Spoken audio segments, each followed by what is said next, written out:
L'aventure lilloise est en train de virer au fiasco.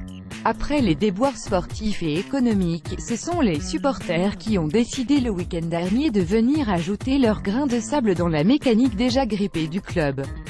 Autant de bonnes raisons de penser que le LOSC file tout droit en Ligue 2. Une dynamique de résultats en berne si l'on a pensé un moment que Christophe Galtier pourrait remettre le navire nordiste à flot, l'illusion a depuis laissé la place à un constat sans appel. En termes de résultats, le nouvel entraîneur des Dogs ne fait pas mieux que son prédécesseur Marcelo Bielsa, avec 9 points pris lors des 11 rencontres qu'il a dirigées.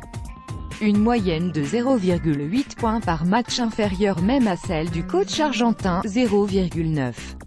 Pire encore, le LOSC vient d'enchaîner son 6e match sans aucune victoire. La dernière remontant au 28 janvier dernier face à Strasbourg, qui fut précédée par 3 défaites consécutives, de une équipe tout sauf concernée. La frontière entre le génie et la folie est parfois difficile à cerner. Surtout depuis qu'El Loco a semé ses idées révolutionnaires en Ligue 1. En débarquant au LOSC cet été, Bielsa a reformaté l'effectif lillois en profondeur, afin d'écrire sa partition sur une copie blanche.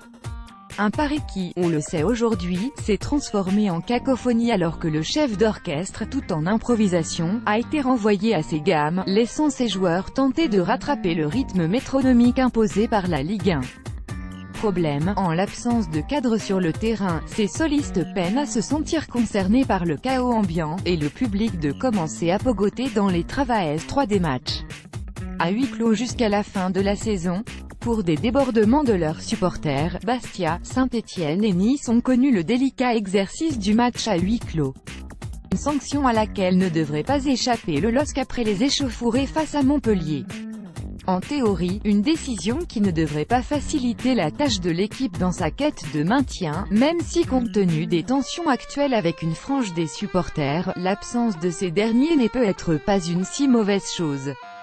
Pour info, il reste aux Lillois seulement 4 rencontres à disputer à domicile, 4 un retrait de points en vue en championnat. Les débordements survenus à la fin de la rencontre face à Montpellier n'ont pas d'équivalent dans l'histoire de la Ligue 1, aucun joueur n'ayant jamais été frappé par des supporters venus en découdre sur le terrain.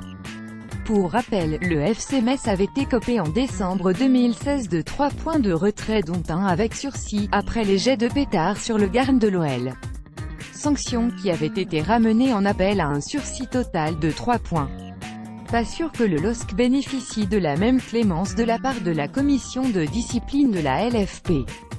Décision attendue dans 3 semaines environ. 5 Une rétrogradation administrative en L2 en suspens. Hormis le chaos sportif, sur et en dehors du terrain, que traverse actuellement le LOSC, une autre épée de Damoclès, économique celle-ci, menace l'avenir du club.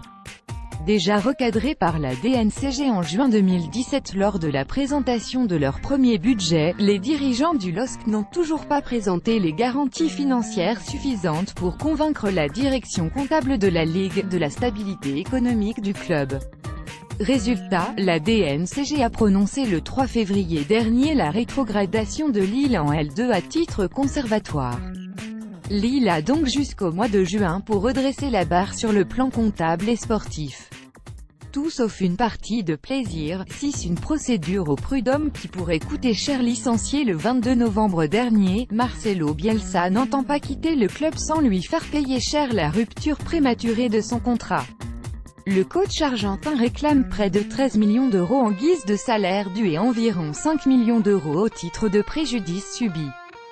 18 millions d'euros qui pourraient peser lourd dans la balance au moment de faire les comptes devant la DNCG en fin de saison. C'est un fossé infranchissable entre les joueurs et les supporters. Absence d'entraînements ouverts au public, communication défaillante, manque de niaque sur le terrain et rumeurs de doigts d'honneur des joueurs depuis le bus de l'équipe à l'égard de certains supporters. Les tensions n'ont pas débuté face à Montpellier le week-end dernier. Ces débordements sont au contraire la conséquence d'une situation qui n'a cessé de se détériorer au fil des mois et des déconvenues, tant humaines que sportives. Difficile d'imaginer que les deux camps se rabibochent d'ici la fin de la saison. Sauf si le LOSC se décide à jouer au football. 8 Un calendrier à venir difficile sur les 9 rencontres qui restent à disputer en championnat. Le LOSC va devoir affronter l'AS Monaco, l'OM et les Girondins de Bordeaux, qui plus est à l'extérieur. L'équipe se déplacera également à Toulouse et dans le chaudron stéphanois lors de la 38e et dernière journée de Ligue 1. Pas simple, 9-1 goal average défavorable avec un goal average de -18, seul Strasbourg, -19, et surtout le FC Metz, -29, font pire que les nordistes. Un handicap qui pourrait coûter cher dans la course au maintien, alors qu'Amiens est à -9, Troyes à -15, Angers à -8, et Toulouse à 12.10. Un système de barrage plus sélectif cette année. Seuls les deux premiers de Ligue 2 monteront automatiquement en Ligue 1 confortablement.